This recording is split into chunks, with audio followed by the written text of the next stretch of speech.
Hey guys, welcome back to my channel. If you're new here, you're in the right place, because today, we're diving into one of the hottest trends in biotech, obesity drugs. The market is projected to reach $100 billion, and it's not just about Eli Lilly and Novo Nordisk anymore. In this video, you'll discover 3 high-potential stocks in the obesity space, all in one place. Whether you're already investing or just getting started, this could give you a serious edge in spotting the next big winners. Before we dive deeper, let me introduce myself. I have a PhD in science and over 20 years of experience in the global pharmaceutical industry. I have spent my career in pharmaceutical research, working for one of the largest pharma companies in the world. On this channel, I provide the #1 science-driven insights for pharma and biotech investing. If you want to understand the science behind the biggest investment opportunities, you are in the right place. Now, let's get back to today's topic. Alright, let's jump right in. The first company we'll discuss today is Roche. Many people know Roche as a Swiss pharma giant, but what they might not realize is that it has a powerful innovation hub in Japan, Chugai Pharmaceutical. Roche acquired a majority stake in Chugai in 2002, but unlike typical acquisitions, Chugai operates independently and serves as one of Roche's core innovation centers. Chugai has developed cutting-edge technologies in antibodies, small molecules, and oral peptides. Typically, drugs discovered by Chugai are developed globally by Roche, while Chugai takes the lead for Roche's drugs in Japan. But when it comes to obesity drugs, something unusual happened. Let's talk about it next. Now, here's where things get interesting. Earlier, we talked about how Roche typically develops Chugai's discoveries globally. But that's not what happened here. Orforglipron, an oral GLP-1 receptor agonist, was actually discovered by Chugai. However, instead of keeping it within the Roche group, Chugai licensed it out to Eli Lilly in 2018 for an upfront payment of $50 million. At the time of the deal, orforglipron was mainly considered a potential treatment for diabetes, not obesity. So, in that context, a $50 million upfront payment might have seemed like a reasonable deal for Chugai. But as you all know, the obesity drug market has exploded in recent years. And here's where things get even more interesting. Orforglipron is an oral GLP-1 drug that demonstrated a remarkable 14.7% weight loss in 36 weeks during clinical trials. That's an extremely competitive result, considering it comes in a convenient pill form. Now, orforglipron is gaining massive attention as a game changer in the obesity space. Just imagine how Roche executives must be feeling right now. Actually, you don't have to imagine it, because I've got the perfect illustration for you. This is probably the face they made while watching Lilly take over the obesity market with a drug they could have kept in-house. They knew about orforglipron, but at the time, it seemed like just another diabetes drug, not the game changer it's turning out to be.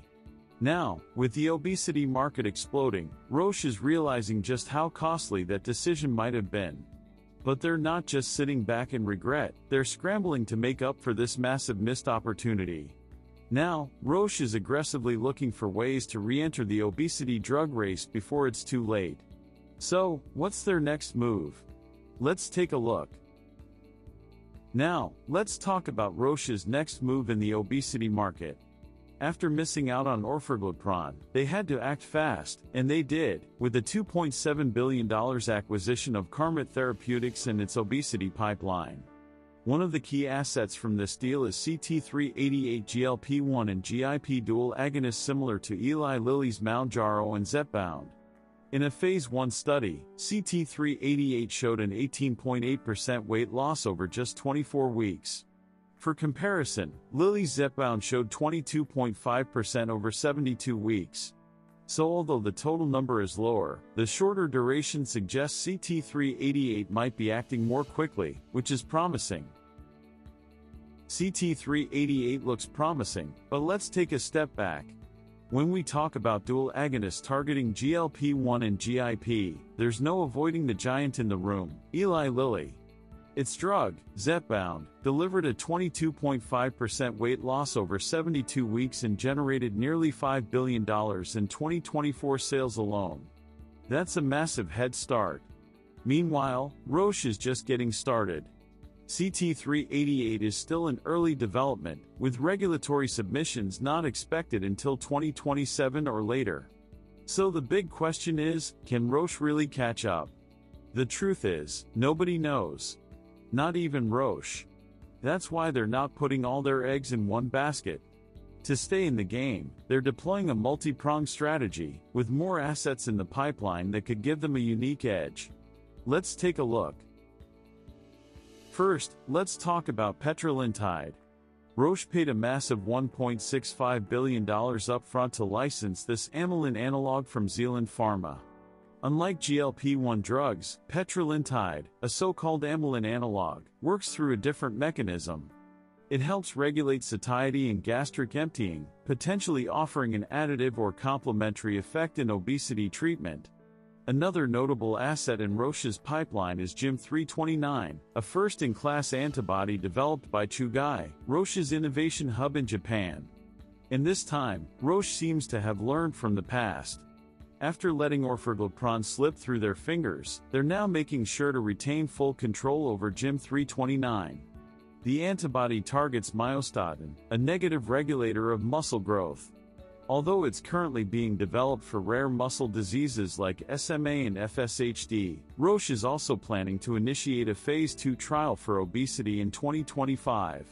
Why does this matter? Because muscle loss is one of the biggest concerns associated with GLP-1 based therapies. If GYM329 can help preserve, or even increase, lean muscle mass during weight loss, it could completely change how we define healthy weight loss.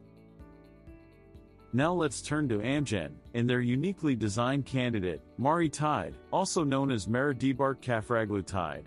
What truly sets MariTide apart is that Amgen is leveraging an antibody-drug conjugate-like approach. The molecule combines a GLP-1 receptor agonist with an anti-GIPR antibody, a dual-targeting strategy that is structurally and mechanistically distinct from the GLP-1-GIP dual agonists we've seen from other companies. Mechanistically, it blocks the GIP receptor while activating the GLP-1 pathway, aiming to enhance metabolic effects through this antagonistic-agonistic combo. And thanks to the long half-life of the antibody backbone, MariTide only needs to be administered once a month, a clear advantage over competitors like Wegovy and Zepbound, which require weekly injections. Early clinical data look promising as well. MariTide has shown a 20% weight loss over 52 weeks, which puts it in the same league as current market leaders. Taken together, MariTide stands out not just in how it works, but also in how long it works. Just recently, Amgen launched 2 phase 3 clinical trials for MariTide.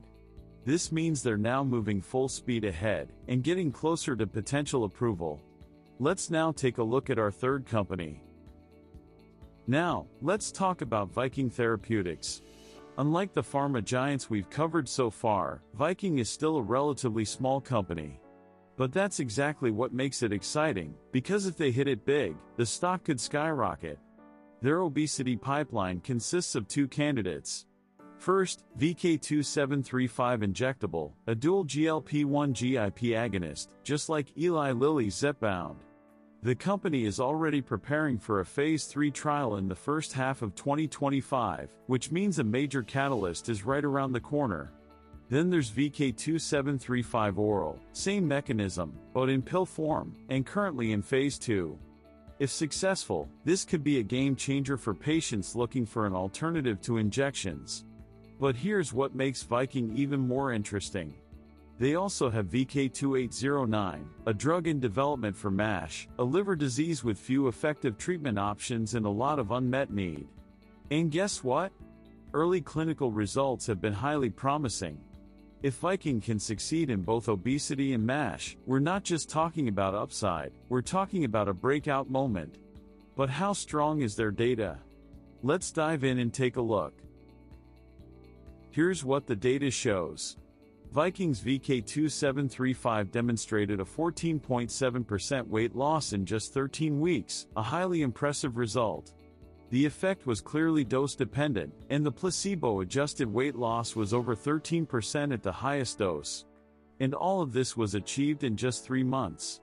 These are very promising results for an early-stage trial.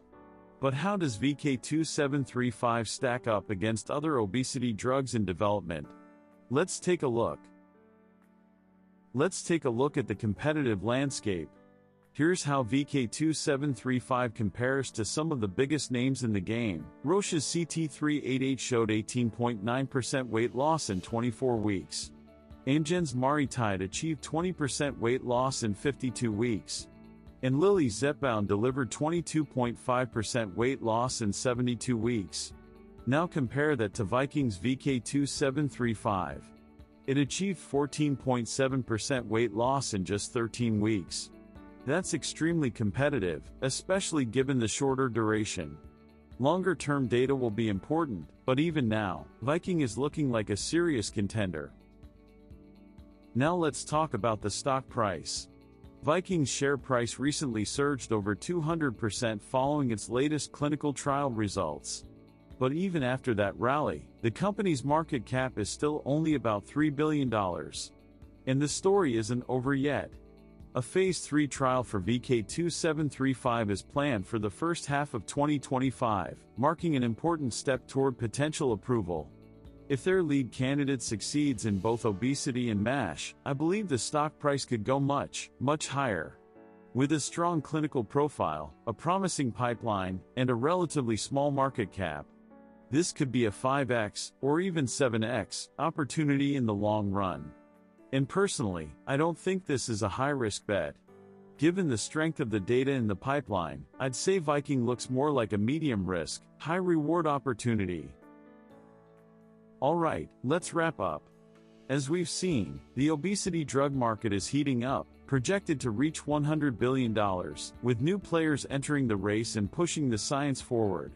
In this video, we took a closer look at 3 companies, Roche, Amgen, and Viking Therapeutics, all bringing unique strategies and strong data to the table.